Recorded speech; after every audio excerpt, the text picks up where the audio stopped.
Brennan's View condos are presented by Irish Realty. Only a few luxury units remain. Tailgate on the Brennan's View's rooftop deck, just steps from Eddy Street Commons and the Notre Dame campus. Take advantage of a $2,500 buyer's upgrade package. Check out brennansview.com or irishrealty.net. Tim Priester, Irish Illustrated, starting with you, JD. South Carolina's good in the red zone offensively. You guys have struggled in that aspect. What do you have to do? Have you been able to pinpoint what some of the issues have been, and what do you have to do to be successful in that aspect?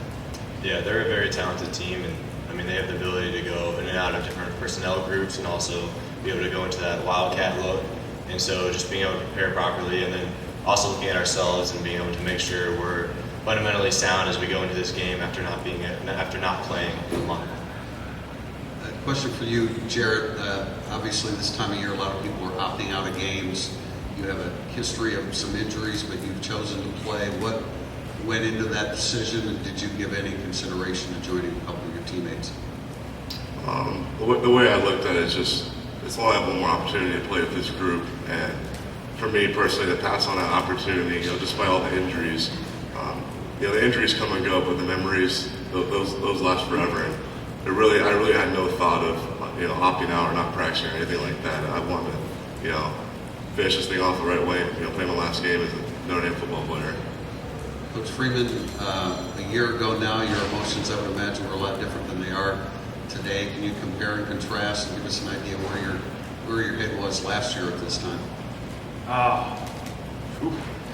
I'm sure my emotions were all over the place. I remember having a press conference next to Mike Gundy, and it was obviously surreal. You're just kind of figuring it out one day at a time. But you know what, Tim?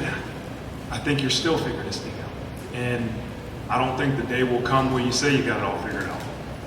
And that's the reality of this profession, and having the opportunity to lead this great group of young men. And so I think you have a plan, and you have a sense of, hey, here's how we want to proceed, but those plans obviously have to continue to enhance and change depending on the situation you're in. And so a year later, we have a practice structure. We have a plan that we looked at for this year compared to what we did last year. How can we enhance what we did last year?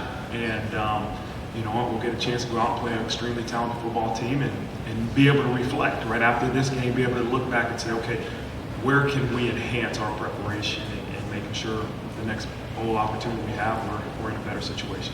I mean, one of the biggest things you can see they're clicking towards those last two games, and things were working really well, especially against two really good opponents. And so obviously they're hot at this moment, and so you're going to know they're going to come in confident, and you're going to know that they're going to come in with that kind of swagger. But then at the same time, we know that we can look at those kind of film, those kind of clips, and those kind of games right there, but know that kind of is something that they're looking to enhance and kind of go off of, and then also know that with the guys that they're potentially having to transfer forward on stuff, that we can look back at ourselves and be able to just work on improving ourselves.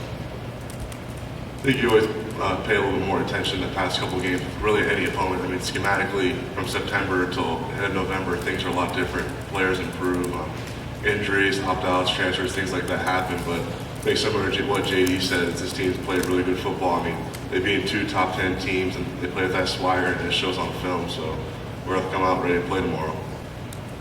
Yeah, and I'll just reiterate what they've said, but when you prepare to play a team, you want to prepare to play the best, right? What you've seen them put on film being their best, and I think the last two games they've shown that they can beat any team in the country. And so that's our preparation, that's our challenge. We're saying that's the team we're going to face, and we'll see what happens tomorrow, but that's what our mental preparation has to be. Yeah, Jason Ademiolo won't play. He was the one that I don't think was out there. He won't be able to go due to injury, and the rest are still, Brandon Joseph will be he practiced all week, he'll be a game time decision. We'll see how he feels, but Jason's the one that we know for sure he's out. Well, I said earlier, we do a lot of good on good in practice, because when you have almost a month to prepare for an opponent, sometimes that's too much time. You know, the beauty of playing a team in 7 days is that you can only watch so much film. And right now we have 12 games, and really you can talk about 2 years worth of film. And these guys, they're junkies. All they do is watch film. And sometimes you can watch too much and assume that you know exactly what the other team's going to do. You don't know.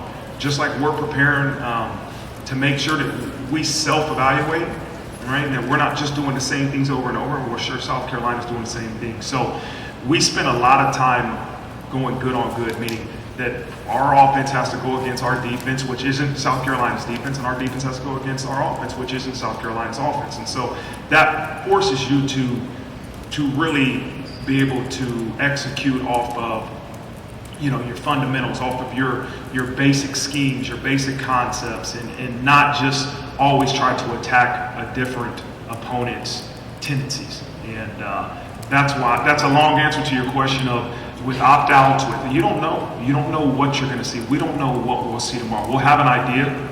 We'll have the base concepts that they do on offense and defense and special teams, but we obviously have to prepare for some different wrinkles and things that we haven't seen. Your culture, your leadership's really revealed when things aren't going so well. And I learned more about these two guys and our captains in the difficult times than I did during the times that things were going really well. And these guys continue to take control of this team, you know, and sometimes as the head coach, you feel like it's everything you say to the team that's going to get the culture, get this program where it needs to go. These guys do it. They take care of the messaging that needs to be said. I'm fortunate that I have a great group of leaders that when things weren't going so well, they really took care of the locker room. I think the biggest thing for me was just being able to have that steady voice that no matter how the season was going throughout, like we could always look to someone that was always pushing us just to get better throughout every single day, every single week. I would say authenticity. Everything he says has a purpose. He's not just saying stuff just to say it. Seem like a leader, head coach. He believes what he says and he practices what he preaches every single day.